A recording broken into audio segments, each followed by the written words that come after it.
Alors, bonjour à toutes et à tous, à toutes et à tous également, et aux personnes qui nous suivent en même temps en live. Donc, nous ouvrons ce nouveau numéro des pages de l'égalité qui est organisé par le Laboratoire de l'égalité. Aujourd'hui, nous sommes à Lyon. Nous sommes très heureuses et heureux d'être à Lyon. Et ce numéro des pages de l'égalité, ce soir, se trouve dans un lieu magnifique, la librairie Assois. Nous sommes accueillis par Rosa. Merci beaucoup, Rosa, de nous ouvrir ce lieu sublime, d'être au milieu des livres pour parler d'égalité et pour parler de livres. C'est vraiment super. Alors, je suis très heureuse ce soir d'être en compagnie d'Anna Fougali et de Muriel Salle qui vont échanger autour d'un thème qui nous a semblé extrêmement intéressant à aborder, qui est le thème du corps des femmes et du corps des femmes, de la question du corps des femmes dans le monde professionnel et notamment en entreprise. Alors, pourquoi le corps des femmes? On va poser la question, on va voir. Ce soir, on va parler de vécu corporel des femmes. On va aussi parler de représentation et de nos représentations qui impliquent la prise en compte ou la non prise en compte du corps des femmes dans le domaine professionnel. On va parler aussi de la façon dont les femmes s'adaptent au monde professionnel et notamment aux interdits liés au corps qu'elles intériorisent. On va parler des incidences possibles sur la santé des femmes et puis on va se poser la question en quoi prendre en compte le corps des femmes dans le domaine professionnel peut avoir une incidence, peut contribuer à changer en profondeur la culture de l'égalité. Puis on va parler de plein de choses parce que ça va être une surprise aussi, hein, tout ce qu'on va aborder. Ce soir, les pages de l'égalité, c'est toujours conçu comme un échange autour d'un thème sur l'égalité et une façon de transmettre, d'acculturer, on va dire, voilà, le public sur des thématiques autour de l'égalité. Alors, je vais présenter d'abord mes deux invités ce soir. Muriel Salle, que vous connaissez beaucoup, je pense, à Lyon, qui est historienne. Tu es docteur en histoire contemporaine et maître de conférences à Lyon 2. Maîtresse. Pardon? Maîtresse. Et en plus, je l'ai écrit. Pourquoi j'ai dit maître alors que j'ai écrit ça? C'est dingue. Maîtresse de conférences à Lyon 2 et experte en études de genre et humanité médicale. Et notamment, tu viens de faire paraître ce petit livre très instructif, Règles et sport, un sujet qui fait table donc sur la question des règles dans le sport, mais pas seulement. Tu nous en parleras un petit peu tout à l'heure. La question plus largement du corps des femmes, de la représentation et de la façon dont on prend en compte le corps des femmes dans le sport. Et puis, à tes côtés, Anna Fougali. Tu es sociologue, docteur en sociologie et genre, experte en égalité femmes-hommes et au sein du laboratoire de l'égalité, tu es secrétaire générale, donc membre du comité, ça y est. Conseil d'administration. Merci, il y avait un merci Aline.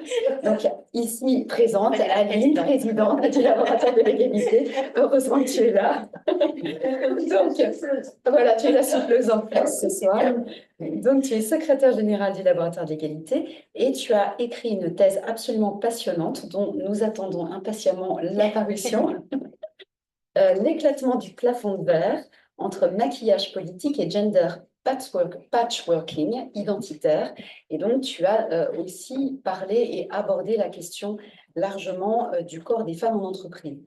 Et avant d'entrer dans le vif du sujet de ce qui nous intéresse ce soir, je voulais vous poser à chacune une question qui va nous permettre aussi de voir un peu à travers votre travail à vous, comment vous articulez cette question-là du corps des femmes. Et je voulais tout de suite avec toi, Anna, entrer dans la question du vécu corporel, parce que toi, tu parles de vécu corporel des femmes et de construction sociale genrée des corps et du corps des femmes en particulier. Et donc, ce que tu nous fais découvrir, c'est qu'au-delà de la réalité biologique du corps, nous performons, on dit ça, nous performons notre corps, et cela ne veut pas dire la même chose pour les femmes et pour les hommes. Et ça m'a semblé intéressant que tu parles un petit peu de ça, avant qu'on rentre dans précisément la question du corps des femmes dans le domaine professionnel. Merci beaucoup, Aline. Eh bien, bonsoir à toutes et à tous. Et bonsoir aussi à toutes les personnes qui sont connectées. Alors, effectivement, je me suis penchée sur la question du vécu corporel et donc du vécu corporel féminin, notamment, parce que je me suis rendu compte que c'était une dimension qui était vraiment importante à prendre en considération, notamment dans le monde professionnel et donc dans le monde des entreprises sur lequel je me suis focalisée. Il faut savoir que déjà, quand on parle de corps, on parle vraiment d'un ancrage qu'on a au monde, c'est-à-dire qu'on fait expérience avec notre corps. On est dans la société, c'est vraiment, on ne peut pas dissocier le corps et la société, c'est-à-dire qu'il y a vraiment un facteur social et donc il subit vraiment une construction sociale qui est genrée. Et notamment le corps justement des femmes, eh ben, il subit vraiment une sorte de guide sur comment il va performer en tant que corps féminin.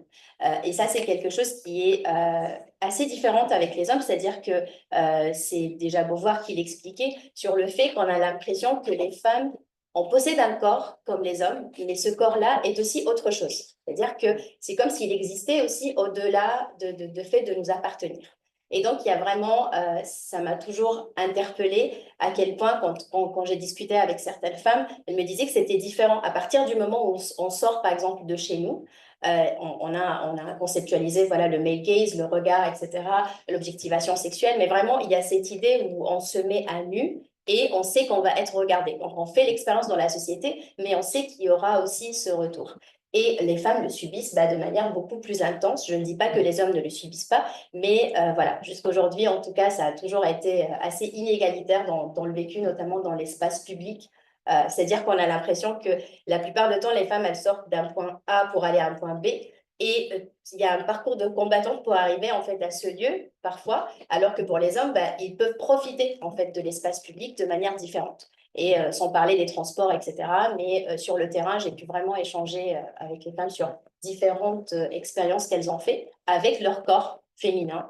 Et peut-être qu'on reviendra plus tard sur Bien ça. sûr. Et tu parles notamment, tu vois, quand tu disais les femmes vont d'un point A à un point B, mais tu parles aussi dans ta thèse de ce qui précède le point A, en fait, ce qui précède le fait qu'elles sortent.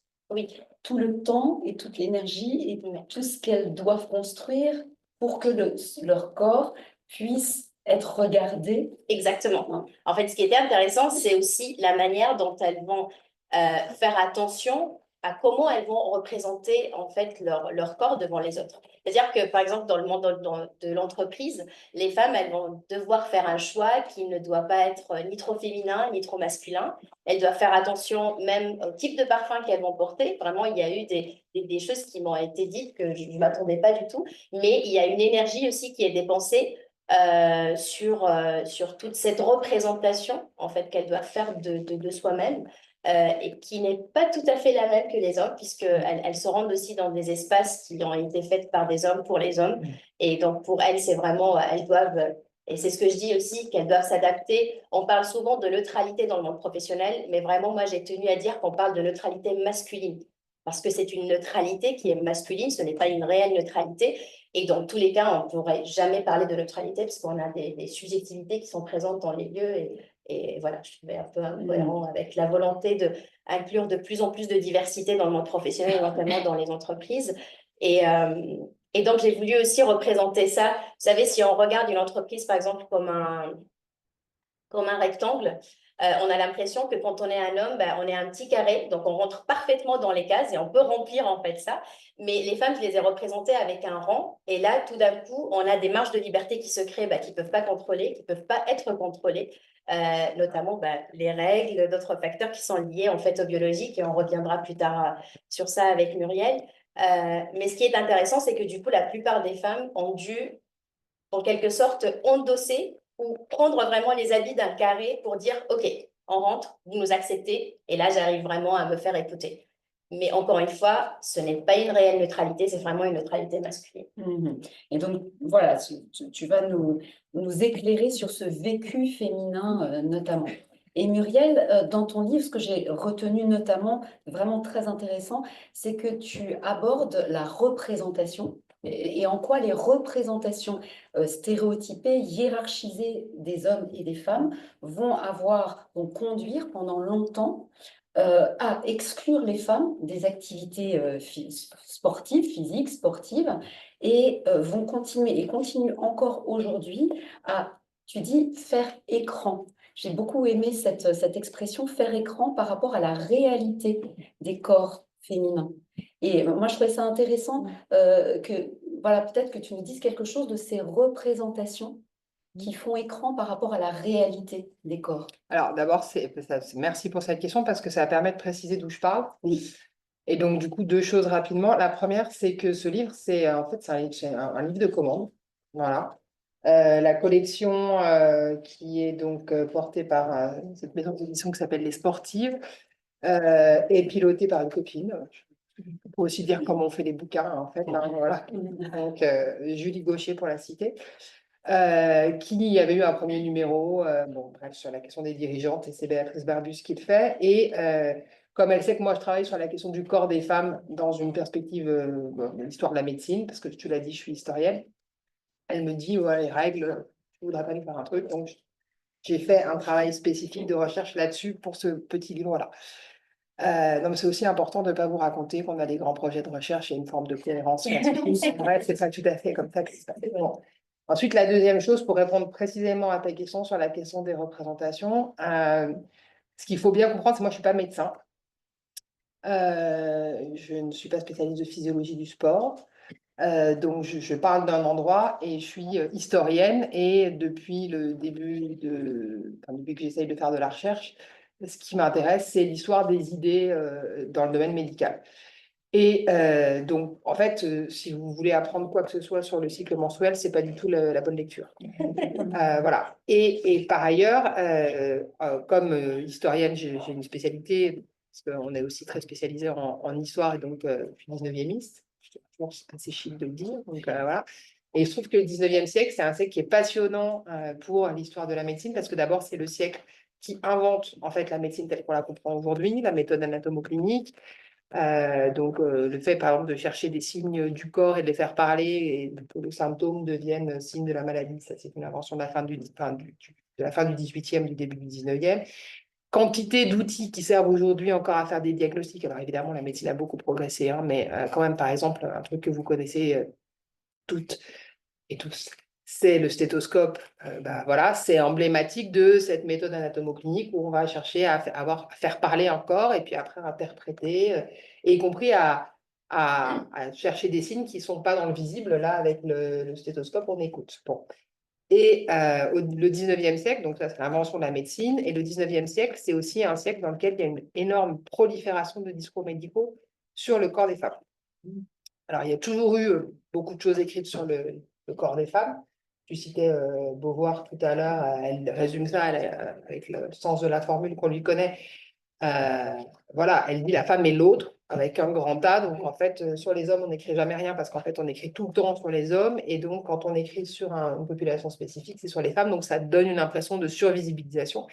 Et il se trouve qu'il y a un objectif. Après, je réponds à ta question sur les représentations, hein, mais comme ça, mais il y a un objectif à la construction de tous ces discours médicaux sur le corps des femmes au 19e siècle, qui est la justification de l'exclusion persistante des femmes dans un certain nombre de sphères, à commencer par la sphère politique, parce que tu parlais de neutralité masculine. En fait, une belle invention, belle guillemets, ironie, voilà, de la période révolutionnaire qui va se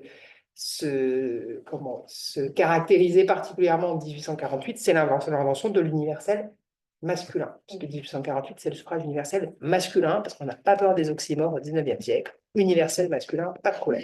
Bon. Et en fait, ce qu'il faut comprendre, c'est que 1848, l'universel masculin, mais aussi l'interdiction faite aux femmes de poursuivre des études supérieures, de s'inscrire en faculté de médecine, par exemple, spécifiquement, mais de manière générale, cet interdit-là, il devient plus difficilement acceptable qu'il était précédemment parce qu'il s'est passé un petit truc, ça ne vous aura pas échappé, qui s'appelle la Révolution française. Et au moment de la Révolution française, il y a quelques femmes dont souvent on cite Olympe de Gouges parce qu'elle est emblématique, qui ont su additionner deux et deux, en fait, et qui ont compris que ce qui était en train de se passer, c'était l'avènement de ce qu'on appelle les droits naturels, c'est-à-dire égalité des droits au motif qu'on est de nature humaine. C'est pour ça que tous les hommes naissent et demeurent libres et égaux en droit. C'est la nature qui nous donne ces droits. Bon, il se trouve que quelques siècles avant, on avait admis que les femmes étaient de nature humaine. Donc, normalement, Olympe de Gouges, j'additionne et je dis la nature humaine offre l'égalité des droits, je suis de nature humaine, donc vous aurez complété le syllogisme. Normalement, j'ai l'égalité des droits.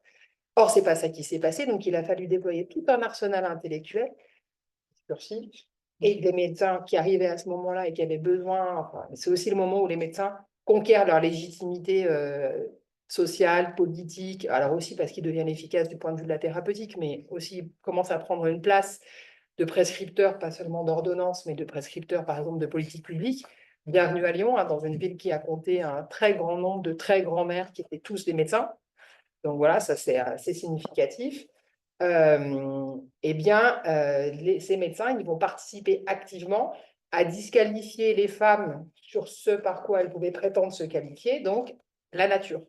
D'où l'importance, la focale qui est mise sur le corps, et comme ils sont des spécialistes du corps, ils y vont, et alors, ils y vont joyeusement. Et je garde les représentations en tête, et j'y viens.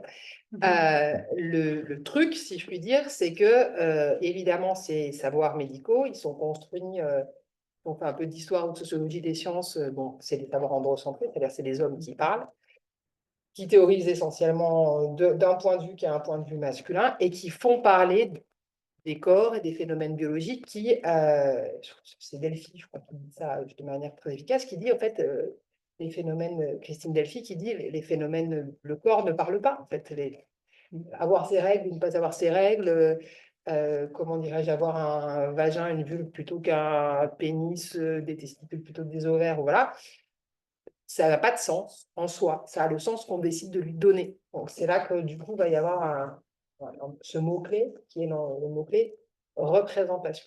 Parce qu'il y a tout un travail d'interprétation, en fait, des phénomènes corporels ou même d'ailleurs de l'anatomie, en fait. Hein, voilà, et plein de choses à dire là-dessus, mais on va faire court. Et donc, du coup, on construit effectivement tout un appareil de représentation dont on est, et c'est là que faire écran arrive, dont on est largement hérité. Et ce dont on ne se rend finalement qu'assez peu compte. C'est-à-dire qu'évidemment, la médecine a évolué beaucoup depuis le 19e siècle, et voilà, mais il y a quand même un androcentrisme qui était finalement presque plus visible au 19e siècle qu'aujourd'hui. Parce qu'aujourd'hui, on a l'impression que, comme il y a beaucoup de femmes dans les études de médecine, bon, entre autres, que du coup, les discours seraient moins androcentrés. En réalité, il ne suffit pas d'être une femme et de faire médecine pour ne pas construire un discours androcentré. Il faut avoir une réflexion épistémologique sur quelles questions je me pose, pourquoi je me pose ces questions-là, quels sont les corps légitimes à étudier et les sujets légitimes à étudier. Et, voilà. Et typiquement, par exemple, les règles, c'est un sujet ignoble au sens littéral du terme, non noble. Donc, bah, ça conduit à quelque chose que j'ai écrit dans le livre, au fait que, par exemple, on connaît la composition du sang des règles depuis la fin des années 2010. On se dit, mais comment est-ce possible? C'est quand même pas très compliqué. A priori, la ressource est relativement disponible.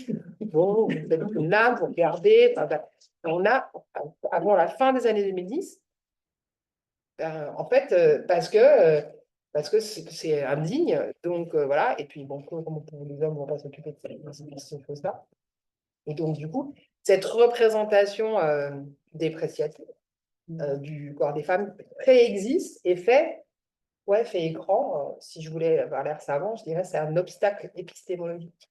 C'est une espèce de montagne qui empêche de voir tout ce qu'il y a derrière. Et du coup, ce que tu dis aussi, c'est que ça empêche la réflexion. Ça Oui. empêche les questionnements, ça empêche les vraies questions d'être posées. Exactement.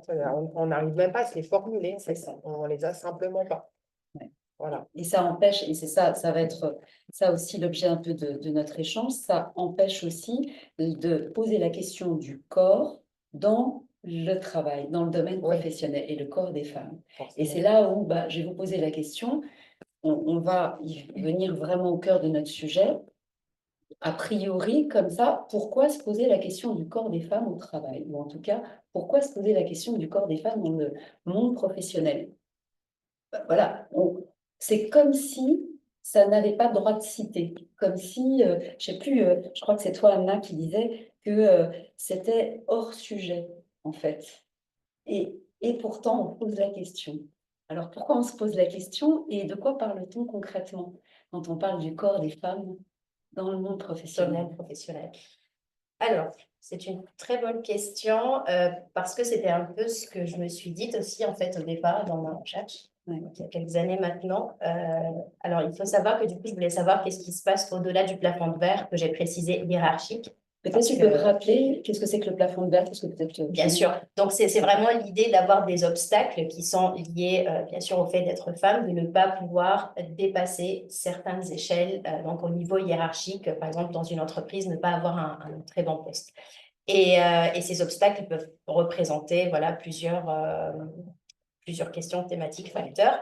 Et donc, moi, je me suis dit, il y a pas mal d'études qui ont été faites sur ça. C'est très intéressant. Je vais bien évidemment prendre en considération ça, mais j'aimerais bien savoir qu'est-ce qui se passe après. C'est-à-dire, est-ce qu'on fait la fête et on se dit, allez, c'est bon, les filles, là, on peut vivre notre vie, on est présente, on fait ce qu'on veut dans l'entreprise, dans le monde professionnel, même en général, puisque j'ai eu l'occasion de parler aussi en off avec d'autres secteurs. Et en fait, spoiler alert, ben non. Donc, il y a vraiment ce que j'identifie comme une sorte de plafond de verre symbolique, donc une sorte de malaise qui va persister. Et il s'agit de sensations de malaise qui est très liée aussi à ce vécu corporel. C'est-à-dire qu'il y a beaucoup de femmes avec qui j'ai parlé qui m'ont parlé de situations concrètes qu'elles vivent en fait sur leur lieu de travail et qui est liée à leur corps. Je reviendrai peut-être tout à l'heure sur quelques exemples. Et tout à l'heure, je disais que malgré tout, aujourd'hui, les femmes continuent j'aime bien dire, elles dérangent certaines personnes, mais elles sont aussi dérangeables. C'est-à-dire qu'on va vraiment se prendre cette liberté, la plupart du temps beaucoup plus avec des femmes, pour des commentaires sexistes, etc. Et pour faire des exemples concrets, quand on a une femme qui me dit, voilà, j'ai pleuré dans la voiture à plusieurs reprises parce que je savais très bien que j'allais pas sortir avant pour que j'aille pas les commentaires de mes collègues qui vont me dire, ah, mais tu es en part-time maintenant que tu as un enfant, etc. Et donc, elle préfère pleurer enfin, elle préfère pas, mais elle pleure dans la voiture parce qu'elle sait très bien qu'elle va pas voir son enfant avant qu'il va s'endormir. Et une autre qui me raconte qu'elle devait tirer son lait, elle devait manger un sandwich très rapidement alors que tous ses collègues allaient à la cantine. Et on sait très bien qu'à la cantine, il y a vraiment des discussions qui sont aussi on continue en fait à faire des discussions qui concernent le travail, le boulot. Et en même temps, il y a un team building qui se fait, mais les femmes ne sont pas présentes la plupart du temps. Donc vraiment, il y a une charge mentale que ce soit à la maison. Et puis, il y a vraiment un effet continuum en fait de plusieurs discriminations qui sont dues à différentes dimensions. Et ce que je trouvais intéressant, c'est que pour la première fois, je leur posais des questions sur lesquelles elles-mêmes n'ont pas beaucoup réfléchi. Ou en tout cas, je les laissais parler de ça. Exactement. Et donc, à partir du moment où elles commencent à réfléchir sur ça, ça veut dire admettre qu'elles sont dans un corps déjà qui est biologiquement féminin et qui nécessiterait d'être écoutées, en quelque sorte. Or, elles ont la plupart du temps refoulé, ou en tout cas mis en mode silencieux, leur corps à chaque fois qu'elles partaient au travail, à chaque fois qu'elles partent au travail. Et c'est vraiment ça que j'ai voulu aussi creuser pour pouvoir, je le disais tout à l'heure, la dimension culturelle est vraiment liée. Il y a aussi une question de autoplafonnement, mais que je précise dans mon travail de recherche, ce n'est que la conséquence des autres deux. On parlait de construction sociale tout à l'heure, de socialisation primaire, secondaire, etc. Mais voilà, mais il y a cette partie qui manquait quand même la plupart du temps quand on parlait d'inégalité professionnelle. On a l'impression qu'on a à tout prix essayé de ne pas se faire renvoyer à des critères en fait essentialistes. Donc de dire, dès que je dis que je suis une femme, ils vont certainement me dire tu es inférieure. Donc justifier en fait les inégalités par ça. Mais finalement, elles ont gagné certaines choses, mais elles n'ont pas forcément réellement gagné parce que les entreprises ne se sont jamais adaptées réellement à la présence des femmes. Oui, donc en fait, ce que tu veux dire, c'est que là, les femmes sont rentrées dans le monde du travail à égalité avec les hommes, apparemment, mais qu'en fait, ce sont plutôt elles qui se sont adaptées, que les entreprises, le monde du travail n'a pas pris en compte une réalité.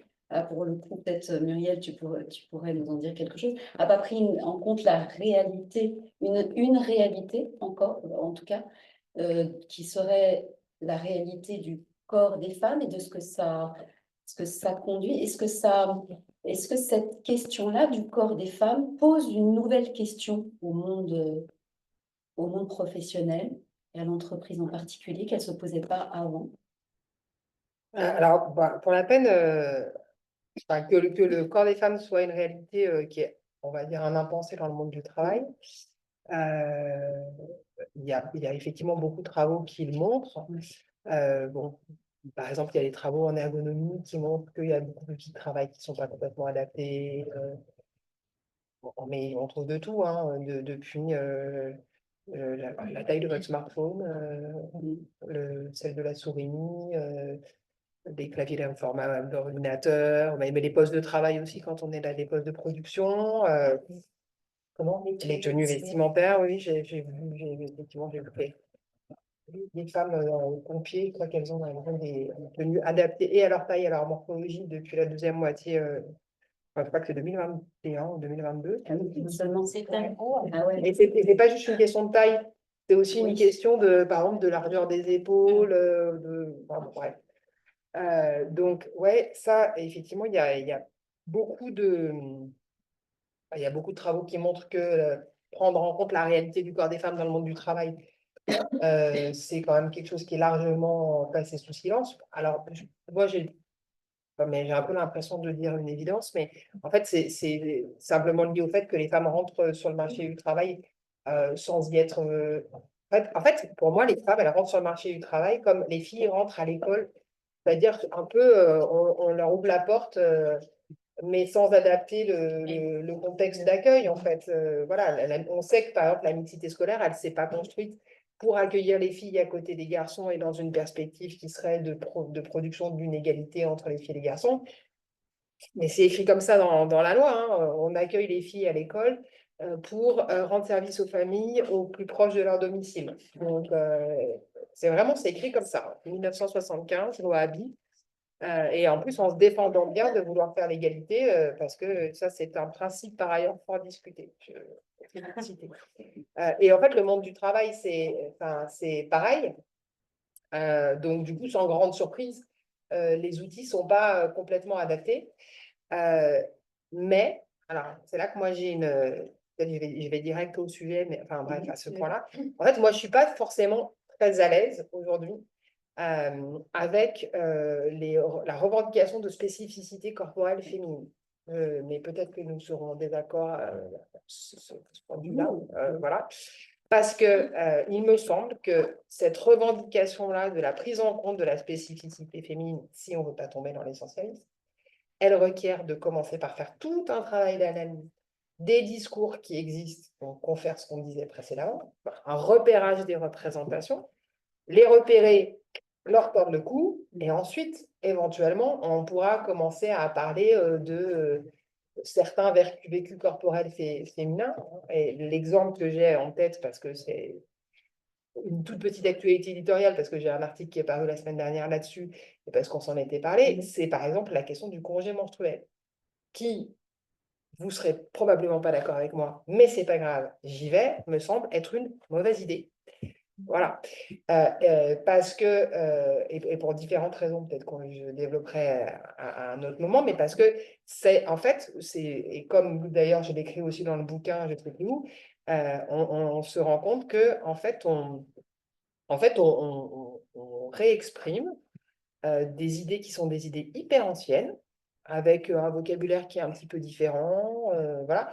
Mais finalement, ah oui, c'est ça, on remet au goût du jour un certain nombre d'idées qui sont des idées hyper datées, extrêmement frelatées, voilà, sans peut-être, à mon avis, mais on verra plus tard, hein, à moyen terme, sans remettre, enfin, sans prendre la mesure du prix qu'il va falloir payer à cette mise en visibilité juste des vécus corporels féminins. Tu veux dire quoi par là?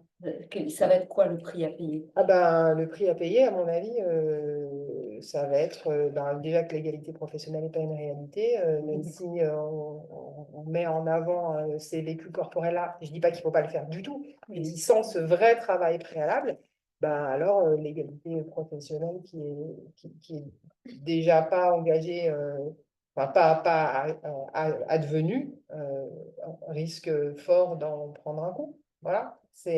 Par exemple, pour être très concrète sur la question du congé menstruel, moi, mes étudiants, quand ils enquêtent sur cette question-là, ils ont des managers qui leur disent, c'est l'avantage quand vous envoyez les étudiants, parce que si moi j'y vais, personne ne me parle, mais voilà, qui leur disent de manière très tranquille, hein, bon, bah, déjà qu'embaucher des femmes, c'est quand même un peu problématique, parce que les grossesses, les congés, enfants malades, blabla, tout ça, bon, bah, si maintenant, en plus, il y a le congé menstruel. Alors, on est bien d'accord, c'est illégal, tout ça va, mais je pense que tout le monde ici connaît la différence entre égalité formelle et égalité réelle. Donc, donc ça va être, ça va être, ça va être enfin, ça va être le sujet. Donc, est-ce que c'est une mesure d'égalité professionnelle? Je pense que c'est naïf Mm. de le penser. Voilà. Et donc, toi, ton point de vue, ce serait qu'il y a des stratégies à développer pour tenir compte Oui. voilà, du corps des femmes et de Oui. ses spécificités sans aller Oui. nécessairement jusque-là. Alors, il y a des stratégies pratiques et il y a des en pratique, il y a des stratégies en discours. Oui. J'illustre.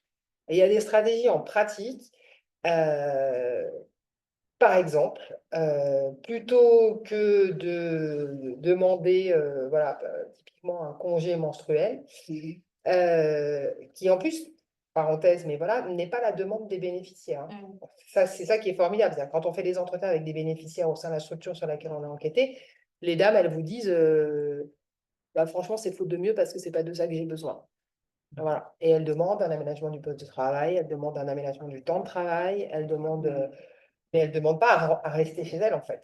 Elles demandent éventuellement une amélioration d'un mode de transport pour aller du domicile au travail ou l'inverse. Mais voilà, ça, c'est des choses pratiques et il ne s'agit pas d'aller travailler coûte que coûte. Et puis en plus, il y a j'ai une étudiante qui a travaillé là-dessus qui parle de vécu menstruel. Voilà, les vécus menstruels sont Bien sûr. entre zéro douleur et une endométriose très très active. Il y a quand même un univers. Donc voilà.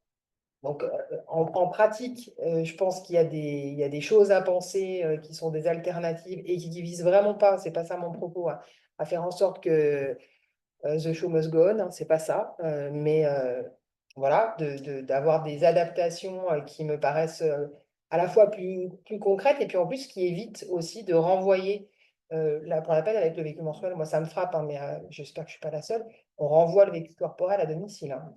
Là, il y a plus de sujet dans l'entreprise. Hein, donc, voilà. Ça, c'est pour des stratégies en pratique. Et puis, il y a des stratégies en discours. Et là, pour la peine, ce n'est pas du tout mon travail. Hein. Il y a des travaux passionnants qui ont été menés là-dessus. Par exemple, je m'en inspire, je vous disais tout à l'heure, il y a des gens qui travaillent en ergonomie sur l'inadaptation des outils de travail ou des postes de travail. Voilà. Et il y a notamment des travaux formidables d'une ergonomie canadienne qui s'appelle Karen Messing, qui, à un moment de sa carrière, travaille sur la féminisation du métier de postier. Ça, c'est un bijou d'exemple. Bon. Et elle montre comment, comme on féminise le métier de postier, on se rend compte que la besace pèse lourd, parce que les femmes sont faibles. Donc, on se dit, laisse-moi réfléchir, qu'allons-nous faire? Oh, tiens, on va leur mettre une charrette à roulettes. Là, le postier, mâle, est heurté dans sa virilité. Donc, il ne veut pas de la charrette à roulettes. Bon, peu importe, les Canadiens étant des gens pragmatiques, ils font des tests, quoi. Ils évaluent le dispositif et ils comparent et ils se rendent compte que à charge transportée égale, le taux d'arrêt maladie pour troubles musculo-squelettiques, douleurs de dos, douleurs là, est complètement au contraire de ce qu'on s'imaginait. Donc, la faiblesse féminine leur a valu d'être mieux outillées, en conséquence de quoi elles ont moins usé leur corps. Et là, le postier mâle se dit, bonne idée, je vais prendre une charrette à roulettes aussi. Et du coup, c'est la pénibilité au global qui s'améliore. Et en fait, des exemples comme ça, il y en a plein d'autres dans les travaux de médecine, et qui montrent du coup, et ça c'est la stratégie discursive, voilà, qui est, en fait, plutôt que de dire il faut améliorer le bien-être des femmes, en fait, il faut dire, partons de certaines situations spécifiques féminines, mais proposons des solutions qui s'appliqueront à tous, et à toutes, enfin à toutes et à tous aussi. Et parce que du coup, ben, comme ça, c'est gagnant-gagnant. À la fois, on résout le problème des femmes et en plus, au passage, on convainc les hommes qu'ils y ont quelque intérêt. Et pour le congé menstruel, par exemple, enfin, nous, on a des dames qui nous disent bah, une salle de sieste, ça améliore la santé cardiovasculaire. Et figurez-vous que même les hommes ont un cœur, donc voilà, et des problématiques cardiovasculaires. Donc voilà, d'une. Ensuite, des toilettes accessibles, propres. Bon, bah, ça, semble-t-il, les messieurs, ils sont également sensibles. Des positions de travail assis-debout ben, qui sont susceptibles de soulager les reins ou les dos douloureux. Ça marche aussi pour les messieurs. Et du coup, là, on a une approche un peu globale du sujet qui fait que ben, on prend en considération le vécu corporel des femmes, mais on n'en fait pas une... Enfin, la vulnérabilité n'est pas que féminine, en fait. C'est ça. Voilà. Et c'est une porte d'entrée Eh oui. qui va permettre une amélioration à la Voilà. fois pour les hommes, pour l'entreprise, pour tout le monde. en fait. Exactement.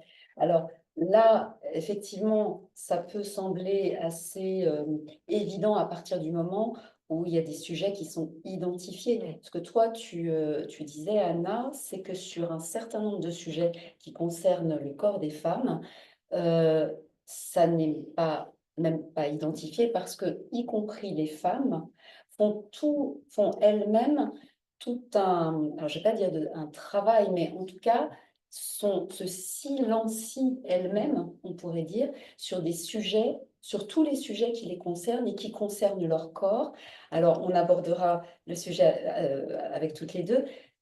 Souvent, parce que le corps est considéré comme non performant ou comme un frein à ce qui pourrait être la performance de chacune et de l'entreprise de façon générale. Est-ce que tu peux nous parler de ça un petit peu? Oui, bien sûr. Déjà, juste pour revenir par rapport à ce qu'elle disait Muriel, parce que je suis pas d'accord à 100%, mais je Je suis sais. malgré tout. Mais on en avait parlé. J'adore quand on effectivement. n'est pas d'accord avec moi. Mais je pense que c'est une chose qu'il faut demander dès maintenant, parce qu'on sait combien d'années ça prend pour qu'on puisse obtenir quelque chose. Mais c'est peut-être la troisième étape, c'est-à-dire qu'il y a malgré tout justement l'adaptation du lieu de travail dans lequel elles veulent aller travailler, etc., la plupart du temps. Et surtout, déjà en parler, sortir des tabous. En fait, elles sont vraiment craintives, comme je disais tout à l'heure, de revenir à des questions qui ne les concernent que elles. C'est-à-dire, les hommes, finalement, on peut dire tout ce qu'on veut, mais ils n'ont pas de règles.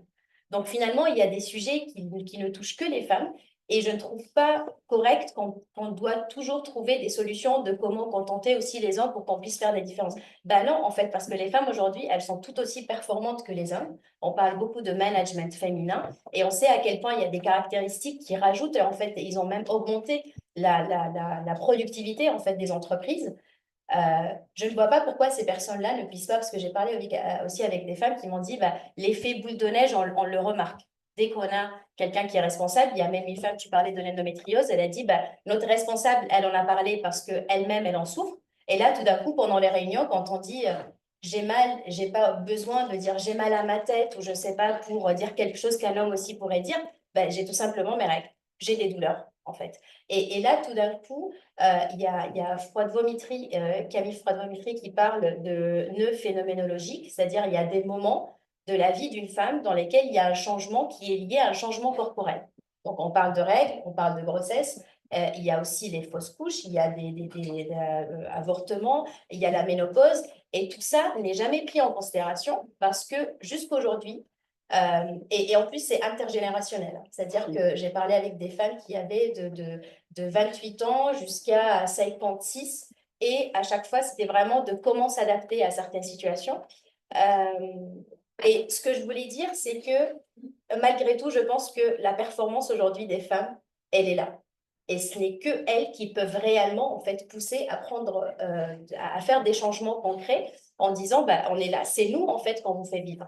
Et d'ailleurs, je parle d'une double contingence dans ma thèse parce on a quand même réussi à les mettre à la fois dans un corset invisible, donc elles sont contrôlées d'un point de vue vraiment de chimique par rapport à leur corps et tout, mais il y a aussi en fait la cage d'acier de Weber que je reprends, et en fait, je l'emploie pour dire qu'elles sont aussi limitées dans un contexte capitaliste qui leur a dit, bah, vous êtes forte, allez, travaillez, travaillez, travaillez. Et plus vous travaillez, et pourquoi s'arrêter? Pourquoi s'arrêter? Pourquoi faire des enfants? Pourquoi parler de règles? Laissez tout ça de côté. Et d'ailleurs, il y a je me suis un peu amusée à avoir des idéotypes de comportement et d'adaptation, et on a la caméléon qui va vraiment effacer tout trait de féminité pour ressembler le plus possible en fait à ses collègues.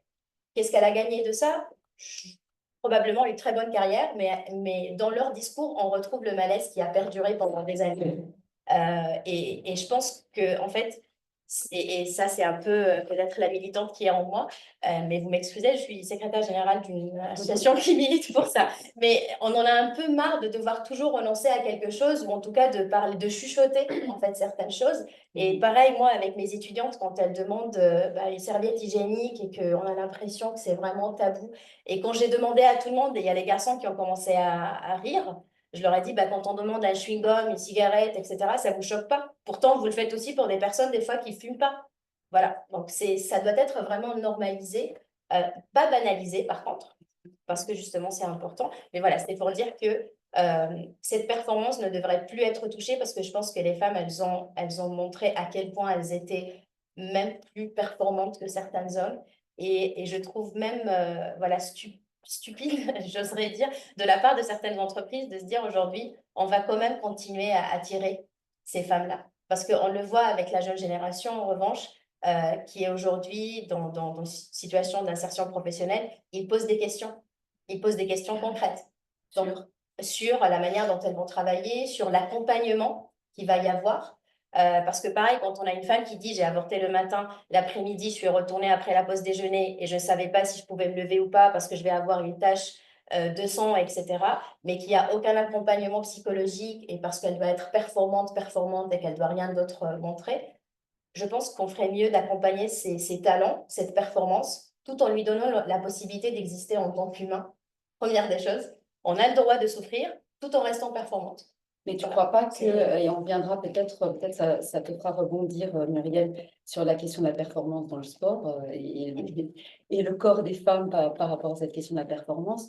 Est-ce que tu ne crois pas que, jusque-là, en tout cas, la réalité, c'est que le corps des femmes apparaît dans le monde professionnel comme perturbateur de la performance? Oui. Une femme qui est enceinte, c'est une femme qui va devoir se retirer pendant un certain temps. Donc, on sait bien que dans les questions de recrutement, voilà, ça joue. Et que les femmes, et tu en parles dans ton travail, que les femmes qui, par exemple, ont des règles douloureuses, reviennent, effectivement, ont besoin d'allaiter, reviennent d'une fausse couche, vont prendre sur elles et vraiment taire tout ce que l'écoute de leur corps devrait leur faire prendre en compte, parce que simplement, elles savent que ça va être pris comme un manque de présence, de fidélité, comme une forme de trahison aux attentes de l'entreprise. Oui, je pense qu'il y a eu plusieurs facteurs qui nous ont fait arriver à ça. C'est-à-dire que moi, je parle d'une sorte de ticket d'or. On fait croire aux femmes d'avoir gagné une fois qu'elles ont dépassé le plafond de verre et qu'on les prend vraiment comme des femmes exceptionnelles et qu'elles finissent par croire qu'elles sont exceptionnelles et qu'elles sont différentes d'autres femmes, alors qu'elles peuvent même vivre les mêmes situations. Et donc, je sais que dans ton livre, par exemple, tu parles de pudeur, en fait, du corps féminin. Moi, à un certain moment, j'ai travaillé sur ce que j'ai appelé donc, le shaming patriarcal, mais c'était vraiment lié à cette question-là de ne pas parler de ce qui se passe, de la honte, exactement. Tout ce qui va concerner le corps, etc. Mais ce shaming cette honte n'est pas juste renvoyée à ces femmes de la part des hommes. Ce sont aussi les femmes elles-mêmes qui vont être les gardiennes de ce status quo, de vraiment dire non, mais en fait, moi j'ai travaillé, j'ai galéré pour arriver là, bah, il faudra faire la même chose. Ne me dites pas qu'aujourd'hui il faut changer. Mais pourquoi changer? Moi, j'ai pas eu ça. Bah, tu l'auras pas non plus. Syndrome de la schtroumpfette, ça s'appelle ça. Alors, pas forcément la schtroumpfette, mais de la reine des abeilles. Ouais, bah, c'est La la schtroumpfette, version pop culture, la schtroumpfette de en fait, la la version mode schtroumpfette, académique, pardon. c'est aussi ça parce qu'elle va se dire bah, je suis la seule dans ce poste. Mais la schtroumpfette, des fois, elle se pose des questions parce que moi, j'ai parlé avec des femmes qui semblaient être dans ce cas-là. Et en fait, elle remettait en question sa compétence Parce qu'à force d'entendre parler, Ok. on a des quotas, etc., ils t'ont mis là juste parce que tu es une femme, elles finissent par intérioriser ça et donc ne plus voir leur performance.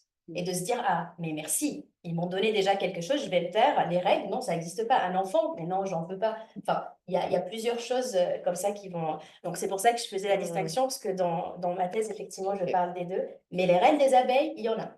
Il y en a pas mal. Et je pense que vraiment, on gagnerait d'avoir un tissage d'expérience subjective, en fait, de ce corps, de ce vécu corporel, parce que je pense que ce n'est que en ce moment-là où il pourrait y avoir un mouvement collectif, en fait, qui pousserait vraiment les entreprises à dire, et du coup, je vous disais tout à l'heure, le carré, le rang, etc., pour moi, elles se sont élargies, mais elles ne se sont pas arrondies, les entreprises. Voilà, on gagnerait vraiment à pouvoir en parler un peu plus, quitte à attendre justement 2 étapes, 4 étapes, 5 étapes pour qu'on puisse casser ce qui existe maintenant et pour qu'on puisse vraiment commencer à parler de congés, etc. Mais je pense qu'il faut le faire quand même, en même temps. Et il ne faut pas avoir peur de ça, parce qu'on on a déjà eu peur pas mal avec le siècle. Et toi, Muriel, alors sur cette question de la performance, parce que justement, tu abordes cette question-là dans ton livre sur la performance des sportives. Et ce qui est super intéressant, c'est que tu montres que lorsque certaines femmes atteignent des super performances, Elles sont plus on des femmes. commence à remettre en question qu'elles sont des femmes. C'est pas normal, c'est pas possible en fait. Le corps d'une femme ne peut pas faire cette performance. Bah ouais. Parce que l'axiome, dans le monde sportif, un axiome, je ne sais pas si tout le monde sait ce que c'est qu'un axiome, c'est une vérité qu'il faut admettre. Vous avez appris des axiomes quand vous avez fait des mathématiques. Quand on vous a expliqué que par un point et une droite dans le plan, il passe une seule droite et unique qui est parallèle à la première, ça c'est un axiome. Faut le croire. C'est comme ça. Et en fait, dans le monde sportif, les performances féminines sont moindres que les performances masculines. C'est comme ça. Est-ce que... Non, mais est-ce qu'il y a un moment, ça a été démontré? Ou est-ce que, tiens, bah, mettons, alors, bon, admettons que les femmes soient moins performantes. Est-ce qu'il y a des éléments qui me permettent de l'expliquer? Alors, pour la droite, le point, les trucs parallèles, ne me demandez pas. Mais pour ce qui est de la moindre performance des femmes dans le monde sportif, on pourrait faire des hypothèses. Par exemple, se dire, ben, elles ont eu le droit de s'entraîner plus tardivement que les hommes. Donc, se pourrait-il que ce retard historique ait des conséquences sur la performance contemporaine? Ou alors, elles s'entraînent avec un matériel, comme on parlait tout à l'heure des tenues décolletées, qui n'est pas fait pour leur spécificité corporelle. Se pourrait-il que, du coup, éventuellement, ça explique une partie de leur moindre performance. Voilà. Mais à ce moment-là, on examine, on ne prend pas comme un, ouais, Un socle. comme une croyance de départ que de toute façon, il y a ce truc qui est intangible, qui est l'inégalité de la performance physique. Mais quand même, j'aimerais bien revenir sur cette histoire de performance économique parce que ça me chafouine un peu. Je peux? Bon.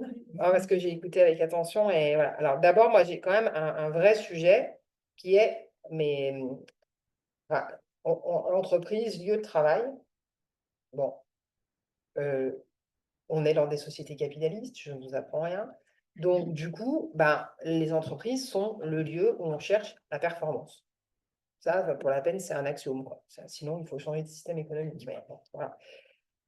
Si on pose ça, après, on se dit, bon, performance économique, OK. Enfin, ou performance, je ne sais plus comment tu as dit, performance professionnelle. Enfin, c'est quoi la performance, en fait? Moi, j'ai une vraie question là-dessus. Quand on dit quelqu'un qui est performant, OK, ça veut dire quoi? C'est quoi les indicateurs? Est-ce que c'est la productivité? Alors là, pour la peine, on a plutôt les indicateurs qui tendraient à nous montrer que les femmes sont plus productives que les hommes. Justement, oui. Voilà. Mais après, voilà. Est-ce que c'est la participation à la production de la richesse? Mettons. Ça peut être un bon indicateur aussi. Alors à ce moment-là, bon, qu'est-ce qu'on prend en considération pour calculer ce que c'est la production de la richesse? Est-ce qu'on prend le salaire? Auquel cas, les femmes sont plutôt moins bien parties, puisque 24% en moyenne. Bon. Mais si on rajoute le travail invisible, qui est la participation à la production de la richesse, et qu'on le chiffre, si on rajoute, réarmement démographique oblige, la production des enfants, qui sont aussi une participation économique, en fait. Bon. Bref, en fait, du coup, ce que je veux dire par là, c'est qu'il y a un moment, il faut se poser la question des indicateurs qu'on mobilise. Et dans certains contextes, on le fait. Il y a des pays, par exemple, quand ils calculent leur produit intérieur brut, ils se disent, bon, est-ce qu'on le fait juste avec l'économie formelle ou est-ce qu'on prend aussi l'économie informelle? Toutes les activités légales, parce que bon, c'est illégal, certes, mais enfin, ça rapporte quand même pas mal de sous. Donc, factuellement, ça participe à la production de la richesse.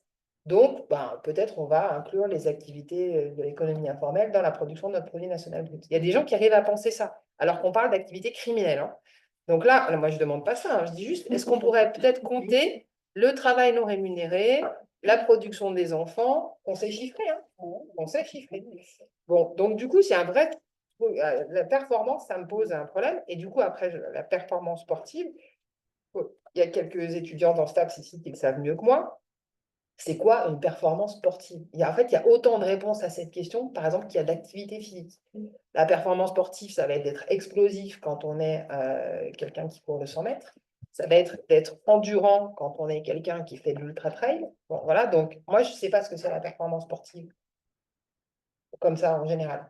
Par contre, je sais que, par exemple, sur de l'ultra-endurance, quand je parle d'ultra-endurance, c'est des gens qui sont dingos, qui courent 40 km après avoir fait 300 km de vélo et qui vont nager pour des allers-retours dans la Manche, quoi. Donc, moi, je me contente modestement de la piscine du Rhône, mais voilà. Et bien, sur ça, aujourd'hui, on connaît les sportives, des femmes, qui font la démonstration que le corps féminin est plus performant sur de l'ultra-endurance. Et alors là, ne me demandez pas de vous expliquer le détail parce que je ne suis pas calée là-dedans, mais pour des raisons de métabolisme, de masse grasse, qui de temps en temps a l'air d'être quand même relativement un avantage si vous faites de l'ultra-trail, par exemple. Voilà, donc du coup, en fait, ce que je veux dire par là, c'est que l'appréciation de la supériorité ou de l'infériorité du masculin ou du féminin, elle est aussi relative à l'indicateur qu'on choisit.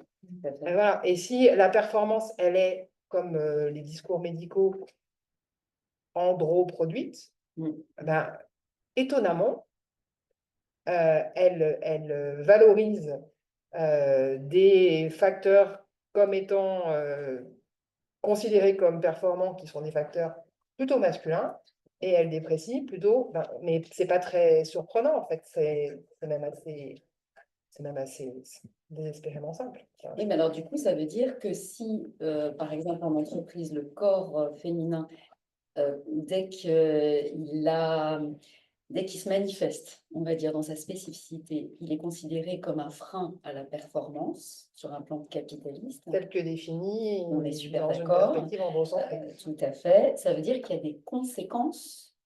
Et là, peut-être, j'aimerais bien que vous en parliez un peu, des conséquences de la non prise en compte du corps des femmes dans le monde du travail, des conséquences sur la santé, des conséquences sur des discriminations invisibles qui sont même pas dites, en fait, hein, qui sont même pas reconnues, et puis sans doute sur un sentiment d'illégitimité vécu chez les femmes. Tu veux nous parler un petit peu des conséquences en termes de santé, peut-être, Muriel?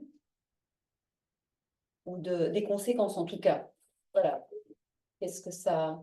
De la non prise en compte Oui, des spécificités ou en tout cas féminines. Oui, et puis du fait que peut-être justement, comme tu dis, cette définition androcentrée de la performance qui exclut le corps des femmes parce que comme non performant, ou comme amenant de la non-performance dans le monde du travail, ça va avoir des conséquences.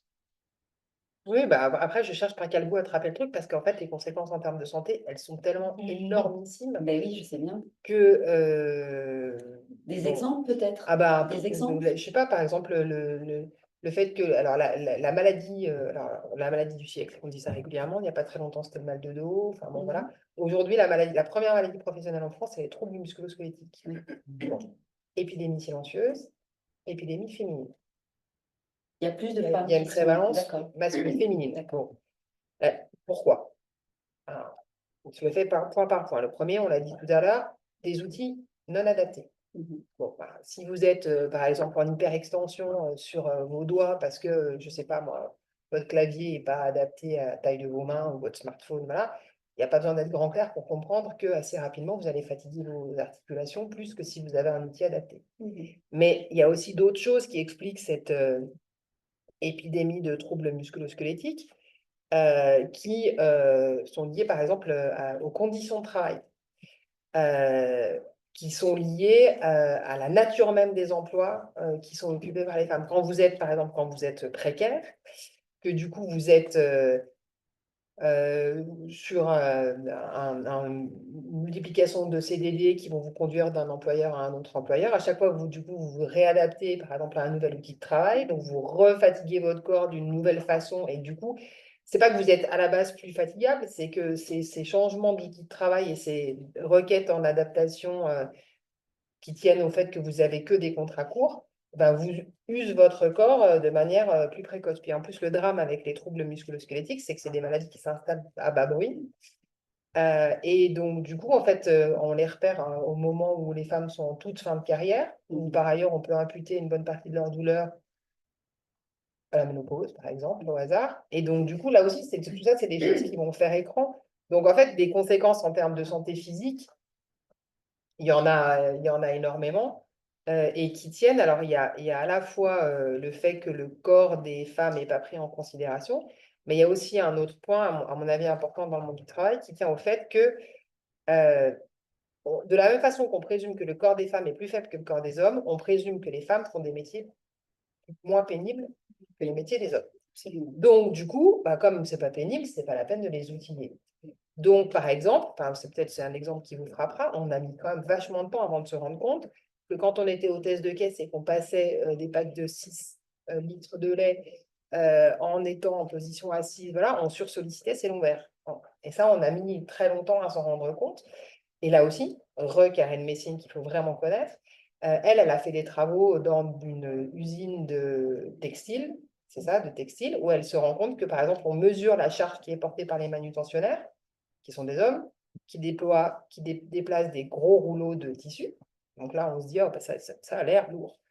Donc on dit, oh, c'est lourd, donc du coup, on les outille. Voilà. Et puis après, elle mesure la masse de tissu, en plus, c'est des choses qui sont très comparables, qui sont déplacées quotidiennement par des femmes qui sont couturières et qui font un geste comme ça, qui prennent une jambe de pantalon, qui la portent au niveau de leurs yeux pour passer sous le pied de biche, je crois que c'est pas comme ça, de la machine à coudre. Vous voyez le truc, hein. Bref, brim, et puis qui repose. Et en fait, quand elle additionne toutes les jambes de pantalon, elle arrive à une masse qui est plus lourde que la masse qui est portée en un seul rouleau. Sauf que, en fait, elle a une formule que je trouve formidable, elle dit le travail léger pèse lourd. Et donc, du coup, mais ça, c'est autre chose que là, le sujet, c'est pas voir ou ne pas voir le corps des femmes.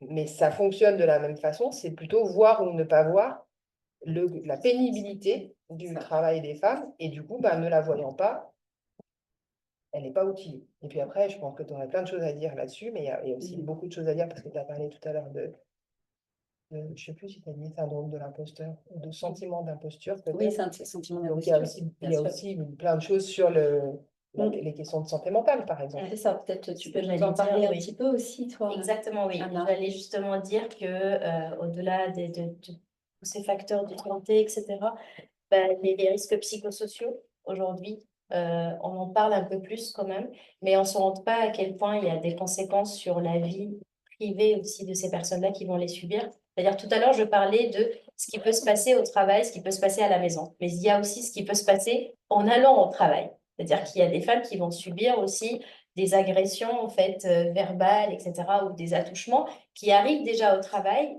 Et elles sont pas dans le même état d'esprit que leurs collègues, par exemple masculins, qui sont arrivés tranquillement au travail. Et déjà, donc ça, c'est vraiment un petit exemple.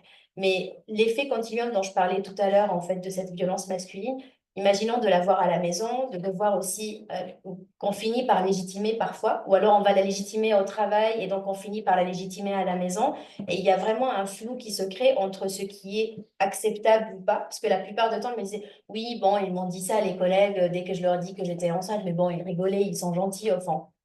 Et moi, là, j'ai eu vraiment du mal. J'avais mon carnet de bord où j'écrivais quand même mes sentiments en tant que femme. Je disais, mais non, mais non, mais non. Par contre, j'écoutais pendant l'entretien, je disais, d'accord, d'accord. Mais vraiment, elles ne se rendent pas compte à quel point elles vivaient déjà, en fait, des situations d'inégalité qui commençaient à avoir des conséquences sur leur psychique.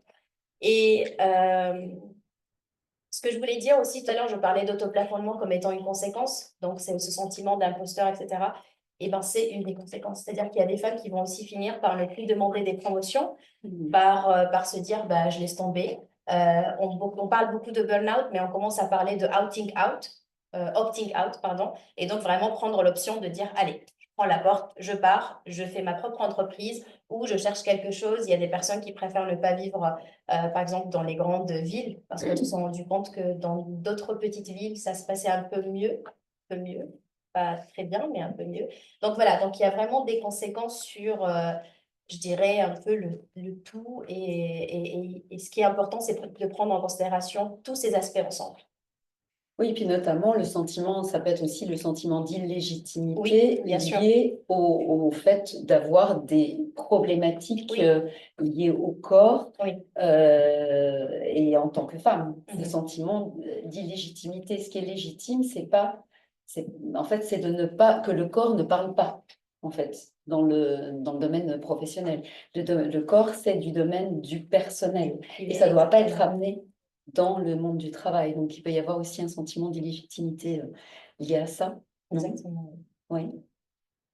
Ouais, ça, à mon avis, je reboucle ma boucle de tout à l'heure, mais si on commence à se mettre à penser comme ça, et dans la mesure où euh, globalement on est parti pour vieillir plus longtemps au travail, hein, Oui. voilà, euh, avoir une compréhension inclusive au sens où ça concerne, enfin, je vous la fais en français dans le texte, pardon.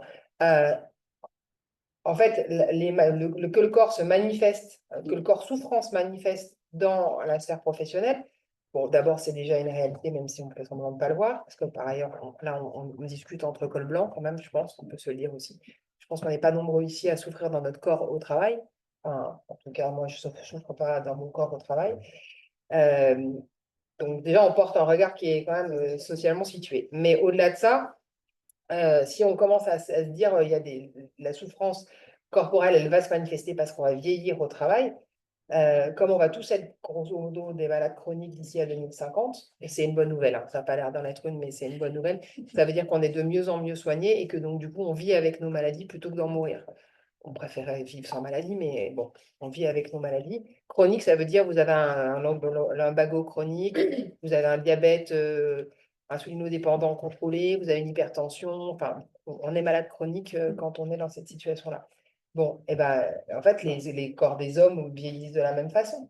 Donc, du coup, si on se met à se dire, bon, bah, il va falloir faire avec de la souffrance physique au travail, à mon avis, en pensant à partir des femmes, on peut aussi envisager les choses de manière plus, je sais pas comment dire, enfin bref, ça concerne aussi les hommes, en fait. Ça concerne les hommes, ça concerne le monde dans l'entreprise. Et donc, ça, j'en viens justement à ma dernière question avant de vous laisser la parole. C'était un peu dans cette optique-là que je voulais vous poser la question de quelles seraient les pistes, peut-être de mesures pour changer profondément la culture. Parce que c'est une question de culture, la culture d'entreprise ou la culture professionnelle, pour prendre en compte peut-être différemment cette question. Oh là, je sens que Alors. ça vous laisse dubitative. Un petit peu. Je ne dis pas que vous êtes Oui, bien vous sûr. allez construire des mesures.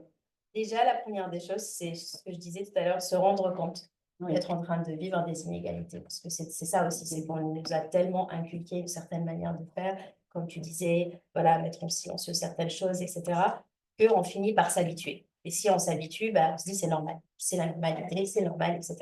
Donc déjà, sortir de ça et faire vraiment un travail de conscientisation, vraiment de comprendre compte de ce qui se passe, et puis d'en parler, et qu'il y a cet effet collectif dont je parlais tout à l'heure, et qui pousserait aussi l'entreprise à se dire, bah, si on ne veut pas perdre en fait, ces personnes-là, il faut qu'on les accompagne, bah, comme tu disais, parce qu'il y aura de plus en plus la nécessité de les accompagner avec l'âge, mais il faut les accompagner en fait tout de suite, et il faut se rendre à l'évidence que la différence n'est pas un justificatif en fait d'inégalité. C'est-à-dire que c'est ça aussi qui est important. Ce n'est pas parce qu'un corps féminin fonctionne différemment qu'un corps masculin qu'il est tout de suite moins performant ou qu'il est inégal, en fait, qu'il est, comment dirais-je, inférieur.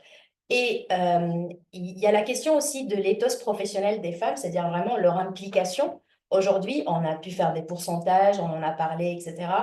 Et elles sont quand même beaucoup plus investies la plupart du temps que les hommes, en fait, dans leur carrière professionnelle, parce qu'elles savent très bien le prix qu'elles paient pour être là-bas. Et malgré ça, on commence à avoir des phénomènes d'apathie professionnelle de la part de ces femmes. C'est-à-dire de se dire, bah, j'ai fait tout ça pour rien.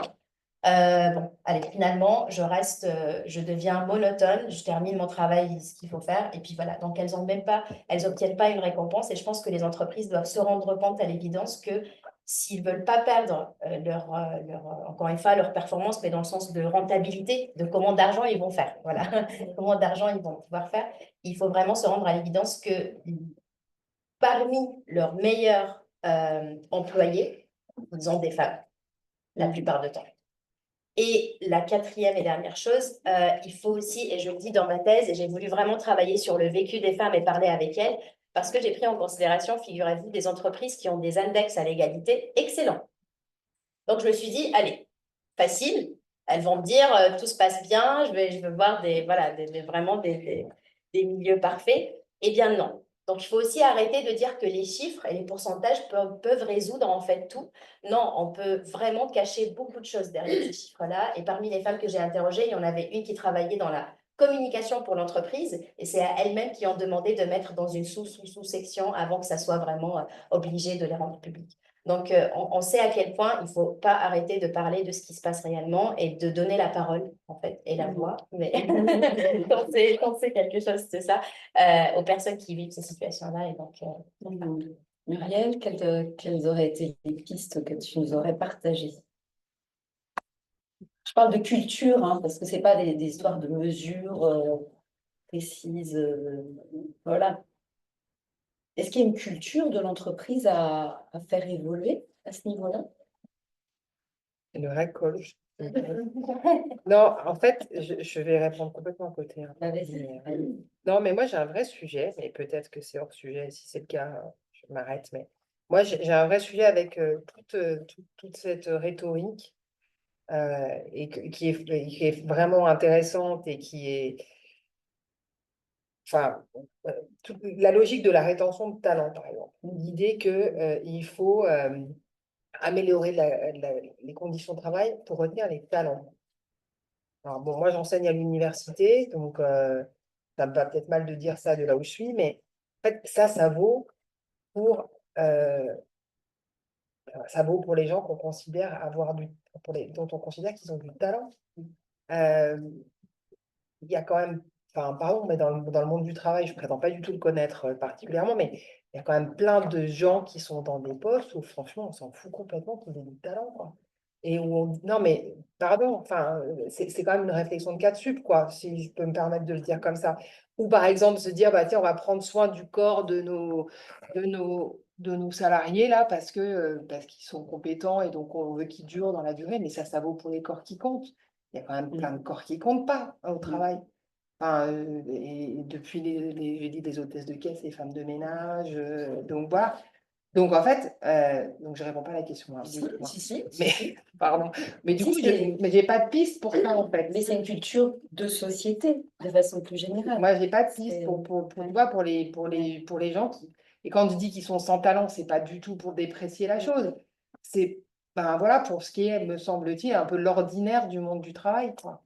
Pour lesquels un corps en est un autre. Bien voilà. sûr, mais ça va être un peu complémentaire avec ce que tu dis. Quand je parle de personnes justement justement, j'ai travaillé sur des femmes cadres supérieures, dirigeantes, etc. Mais il y a quand même pas mal parmi elles qui m'ont dit, moi, je voulais vraiment changer les choses et elles avaient des listes en fait de choses qu'elles voulaient changer. Et puis, il y a vraiment un mur devant elles à un certain moment de la part de l'entreprise qui lui impose aussi une littérature managériale qui est vraiment déjà prête. Et c'est pour ça aussi que je parle d'un empowerment par procuration, c'est-à-dire on leur a donné le pouvoir, mais c'est un pouvoir qu'il faut utiliser à la manière dont ils veulent, ces entreprises-là. Attention à vouloir faire un réel changement, parce que là, ça coince et là, ils ne vont pas être d'accord. Donc, en réalité, il y a malgré tout des personnes qui vont être dans cette catégorie-là, qui vont prendre en considération ce qui se passe dans les autres niveaux. Parce que je suis d'accord avec toi, une entreprise de grande distribution qui dit, mais nous, on a plus de femmes que des hommes. Et qu'on regarde et que 80% de ces femmes dont ils parlent, ce sont des caissières, et que dans le siège, on n'a pas forcément beaucoup de femmes, bah, là, on voit tout de suite le déséquilibre quand on rentre dans le détail. Donc, l'effet boule de neige dont je parlais tout à l'heure, il est malgré tout existant, c'est juste qu'on n'a pas encore donné toutes les cartes, en fait, à certaines, comment dirais-je, personnes qui pourraient vraiment avoir aussi cette Une force-là. influence. Une influence, Une exactement, influence. merci. Et puis, bah, comme tu disais, la socialisation primaire, je pense qu'il y a vraiment une éducation à faire depuis jeune âge, et ça, on a quand même du mal, je pense. Même enfin, moi, mon cours sociologie du genre, j'ai quand même des personnes qui étaient réticents et qui sont très jeunes, en fait, et parfois, il y a des commentaires qui me choquent personnellement. Donc, je pense qu'il y a un énorme travail à faire sur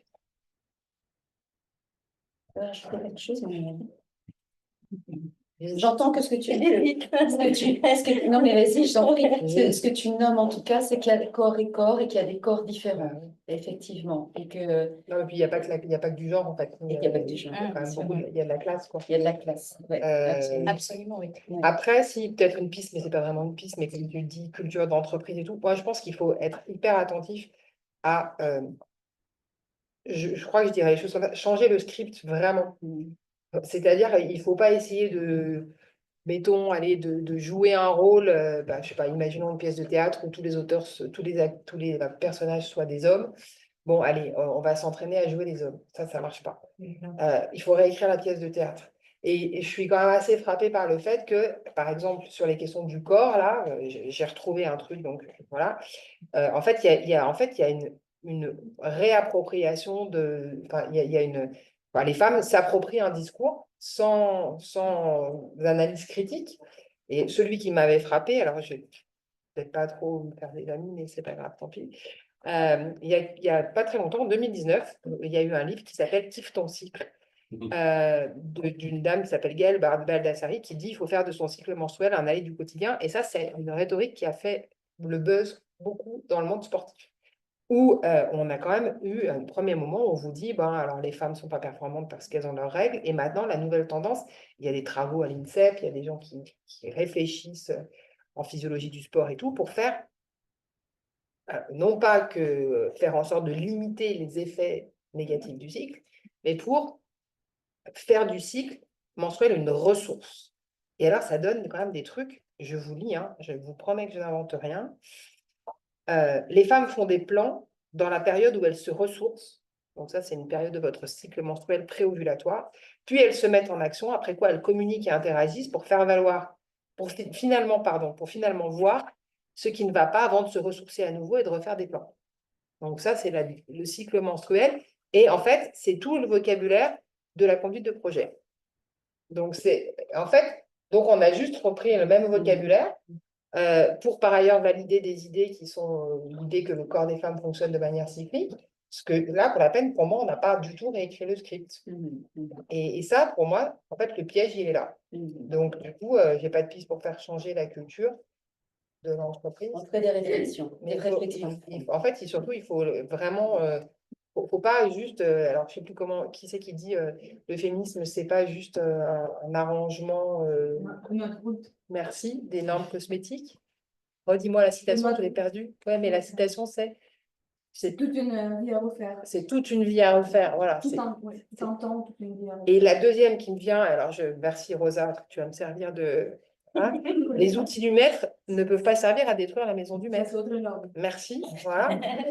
Audrey Lorde. Bon, je cite la maison du maître. Il y a une histoire des outils du maître ne peuvent pas servir à détruire la maison du maître. Il faut toujours être accompagné d'une Rosa, en fait. Voilà.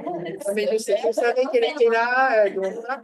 Mais c'est pas pour faire genre Audrey Lorde est formidable et Benoît de Groot et je cite les anciennes. C'est juste qu'en fait, tout est là. Et l'idée qu'il faut pas s'approprier le script, il faut le réécrire.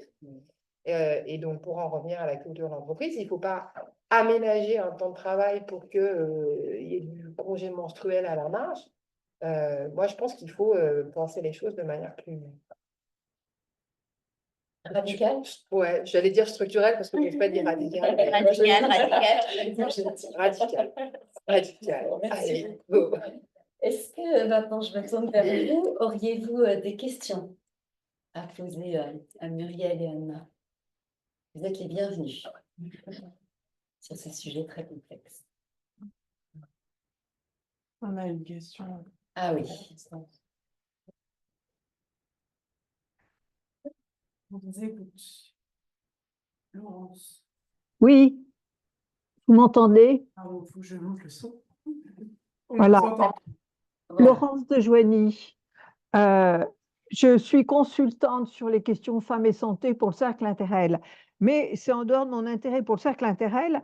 J'ai été très frappée, et ça m'interroge beaucoup, ce qu'a dit Muriel Salle sur le fait que le corps féminin est plus performant sur l'ultra-performance. Qu'est-ce qui prouve ça ou est-ce que c'est prouvé? Parce que tous les JO, toutes les compétitions sportives, etc., nous disent le contraire.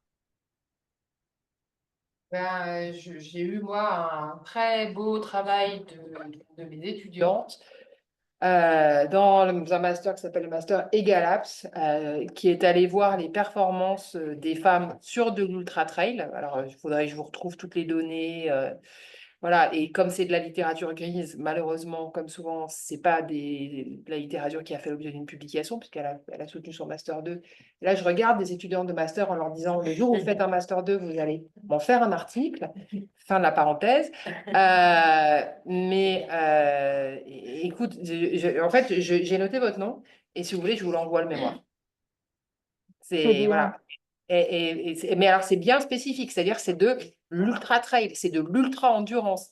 C'est Oui. pas des gens qui font des marathons, c'est des gens qui font de l'Iron, je sais plus comment ça s'appelle, Ironman, Ironwoman. Ouais. Et c'est même encore plus. Et par exemple, j'ai le souvenir, alors j'ai évidemment mangé tout, puis j'avais pas du tout prévu de parler de ça, donc voilà, je suis complètement à froid et sans filet, mais j'ai le souvenir d'une nageuse de mémoire britannique qui traverse la Manche, mais pas une fois, pas deux fois, 3 fois. Et c'est la seule fois qu'il y a eu cette performance-là, et c'est une performance féminine. Alors, pour la peine, ce que j'entends aussi dans votre question, c'est une invisibilisation des ultra-performances, mais ça fait la boucle avec ce qu'on disait tout à l'heure. Comme il y a toujours, enfin, ça va tourner en boucle, donc voilà, mais comme il y a cette présomption de performance physique moindre pour les femmes, dès lors qu'une femme surperforme par rapport à ce qu'elle est supposée faire dans ce cadre, c'est plus une femme. Ou alors on l'invisibilise. Donc, du coup, je ne suis pas très étonnée que vous en ayez jamais entendu parler. Et comme j'ai noté votre nom et que je crois que je vous connais, je vous enverrai le mémoire. Comptez sur moi. Et Merci. pareil, dans ton Merci livre. beaucoup. Merci Laurence. Elle s'appelle Adrienne, j'ai mangé son nom à cette Adrienne, étudiante. j'avais compris Moi Laurence. aussi, j'ai compris Laurence. Non, non, mon étudiante, Ah, je cherche. étudiante. Ah, Parce que pardon. je connais pas le prénom, c'est nul. Elle s'appelle Adrienne Estrada.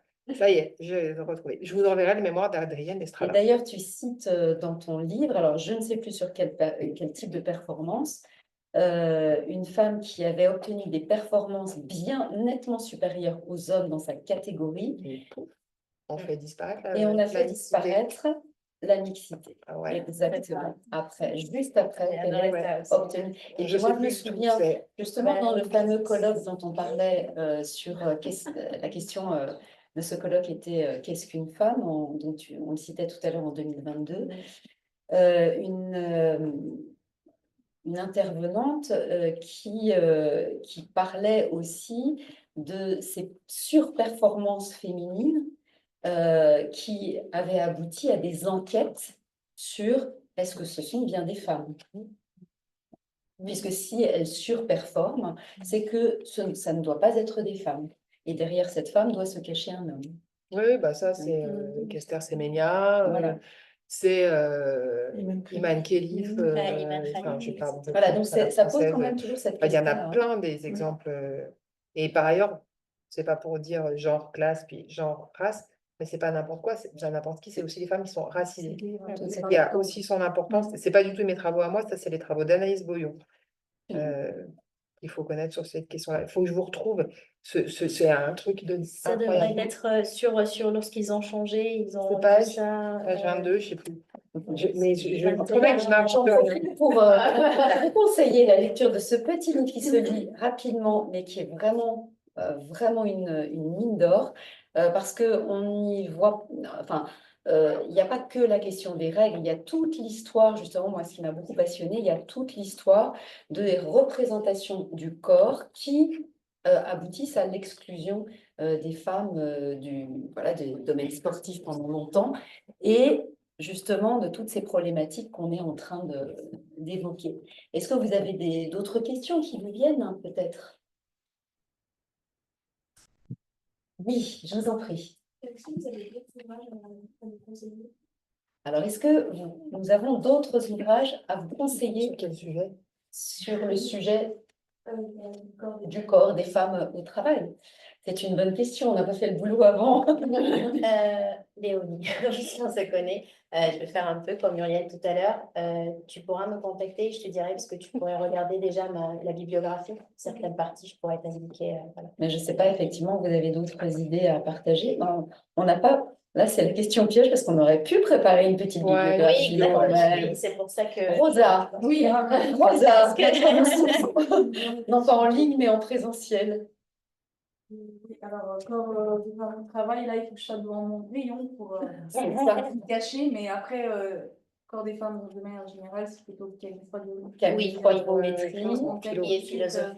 Ouais, Ouais. philosophie. Ouais.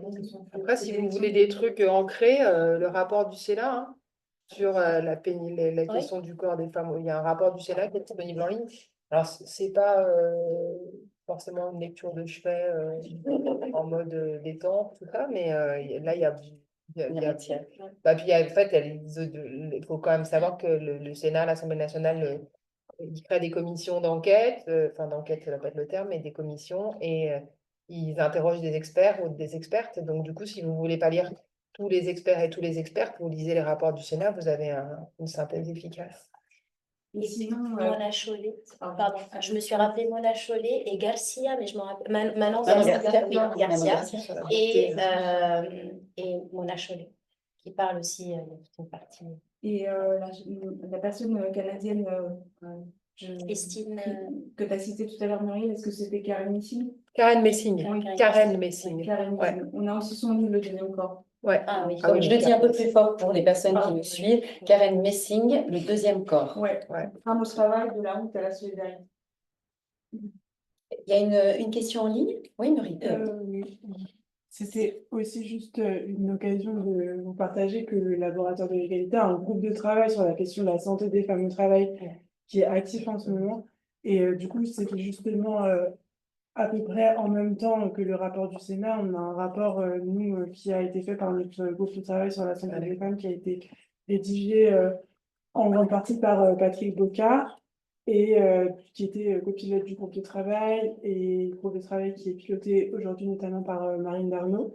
Et du coup, comme lecture à ce sujet, vous pouvez aussi consulter nos ressources qui sont vouées à notamment faire un peu justement une bibliographie de toutes les ressources sur la santé des femmes au travail, historiquement et de nos jours, et suite à quoi on a fait une enquête quantitative qui était vouée à poser un peu justement des constats sur les pathologies qui touchent les femmes aujourd'hui, pour laquelle on a eu des résultats assez intéressants, et du coup on pourra vous faire passer ces ressources si ça vous intéresse par la suite.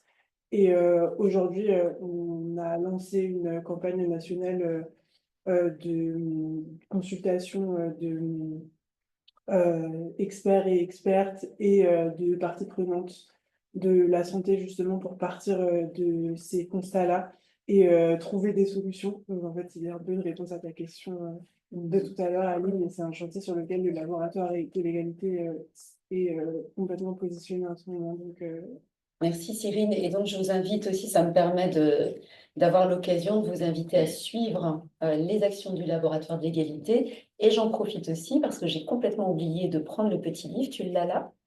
En fait, je vais en profiter pour vous parler de livres, de plusieurs livres.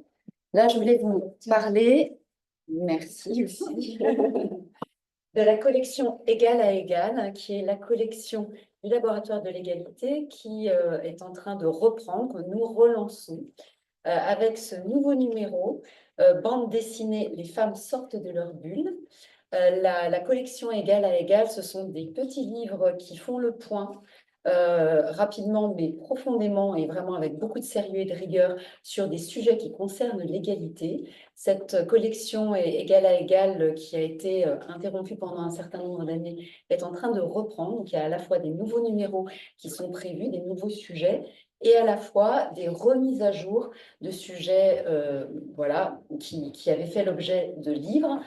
Muriel, tu es en train d'ailleurs de travailler sur la mise à jour du livre que tu avais fait paraître en 2017, Ouais. qui est 2017, ouais. 2017 avec Catherine Vidal sur la santé. C'était Femmes et santé, encore une affaire d'homme. Voilà, femmes et santé. Point d'interrogation. Encore une affaire d'homme, point d'interrogation.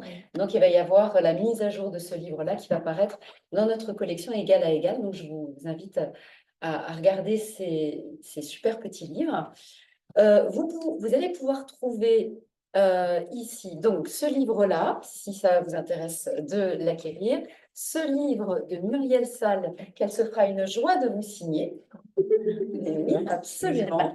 Et puis, en plus, pour le plaisir, vous aurez aussi, puisque Rosa fait bien les choses, Une voix à soi, qui est mon livre à moi, puisque moi, je suis une spécialiste de la Quel voix. signe aussi volontaire. Voilà. Mais qui est beaucoup plus gros, donc il faut beaucoup plus Voilà. de courage pour le lire. Voilà. Avez-vous d'autres questions avant que, voilà, nous quittions? Il y a une question peut-être en ligne? Oui, je peux vous lire l'intervention de Karima dans le chat qui nous dit « Bonjour, pour les femmes et la performance dans le sport, je doute que l'observation d'une meilleure performance des femmes dans l'ultra-trail soit vraie. Par contre, les femmes sont à présent très nombreuses à courir et à concourir dans l'ultra-trail depuis une vingtaine d'années. Catherine Switzer, si vous la connaissez, a permis, en contrevenant et courant le premier marathon à Boston, interdit aux femmes, à ouvrir une voie. » Ouais. Mais ça, c'est de l'endurance, c'est pas de l'ultra endurance. On parle pas, à mon avis, on parle pas tout à fait de la même chose, mais je vais relancer Adrienne. Je crois qu'il y a besoin Non, d'informations. parce qu'elle avait vraiment c'était hyper rigoureux, c'était carré, c'était bref. Ok. Eh ben, c'était je signe. Je pense que nous allons, je vais vous remercier chaleureusement. Je pense que